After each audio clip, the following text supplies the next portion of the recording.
Sachez qu'il y a un comité Vive à Palestine à Belgium qui a quitté donc la Belgique il y a 2 semaines, qui aujourd'hui se trouve à Aqaba, donc c'est une ville au sud de la Jordanie, et qui attend désespérément de pouvoir passer en Égypte pour pouvoir en fait apporter les aides matérielles et médicales que chacun, en tout cas d'entre vous, avait contribué. Sachez qu'aujourd'hui, ils sont donc bloqués en Jordanie parce que les autorités égyptiennes ne veulent pas, pour l'instant en tout cas sans aucun motif, les laisser passer. Alors ce qu'on vous demande, s'il vous plaît, c'est que tous, vous puissiez prendre contact avec l'ambassade ou le consulat d'Égypte en Belgique pour, bien sûr, marquer votre désaccord et pour absolument qu'il y ait une aide majoritaire. Parce qu'au plus, on fera cette démarche, je pense que les médias s'intéresseront à cette cause et j'espère qu'on pourra débloquer la situation.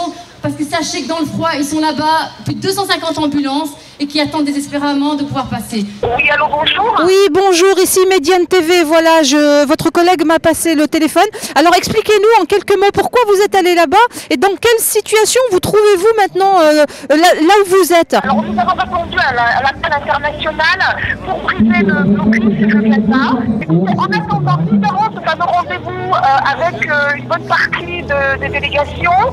Nous sommes actuellement dans une heure, nous avons rendez-vous à 450 marcheurs. On nous signale que les autorités égyptiennes ont refusé cette marche, comme je vous le disais, et que les bus allaient être interdits de rejoindre. Moi, vous aviez jusqu'à Rafah.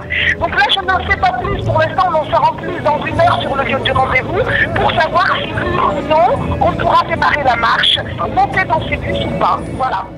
1 minute de cri.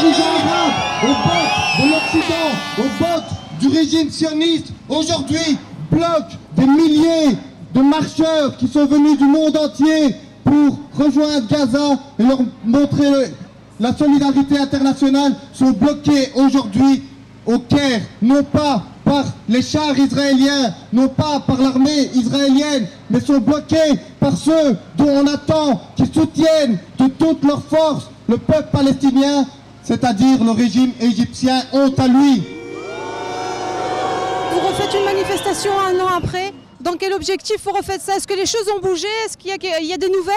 Beaucoup de choses ont bougé. Le peuple palestinien vit de plus en plus dans la souffrance. Entre aujourd'hui et ce qui s'est passé l'année passée, rien n'a évolué au niveau positif. Le peuple palestinien, le peuple gazaoui en particulier, est toujours victime d'un blocus criminel, non pas de la part d'Israël, mais de la part d'Israël, des États-Unis, de l'Europe et maintenant Moubarak qui s'y met. Le peuple palestinien est dans un camp de concentration. On ne peut pas dire qu'il y a eu une évolution. Le fait de faire une manifestation de nouveau, vous croyez que ça changera les choses?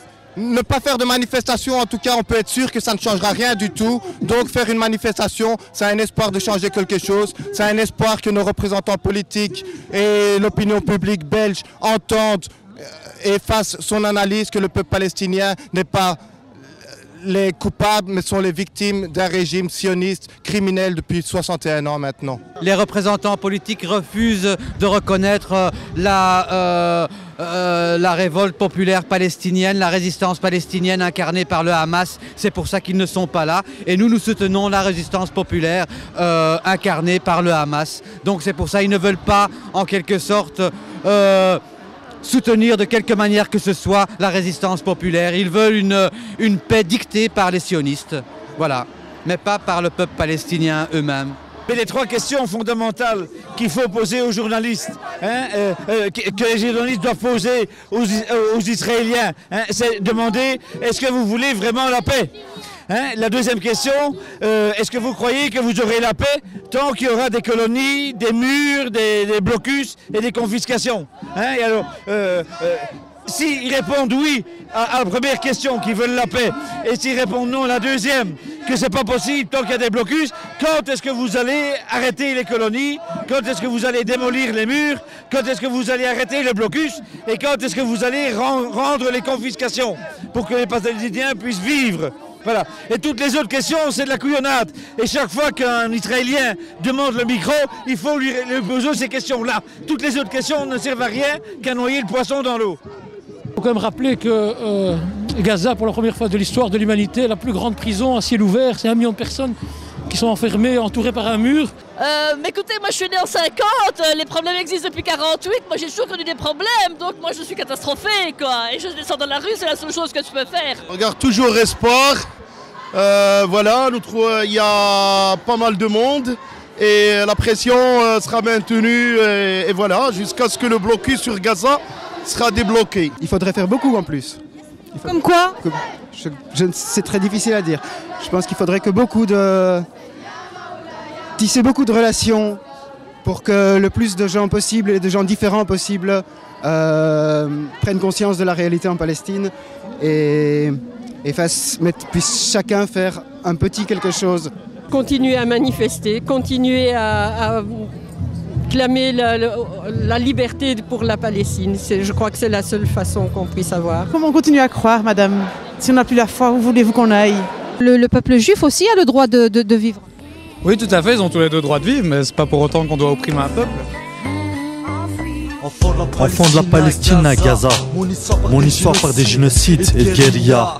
Dans un noyau je suis prisonnier, un bout de terre arraché, ma maison incendiée.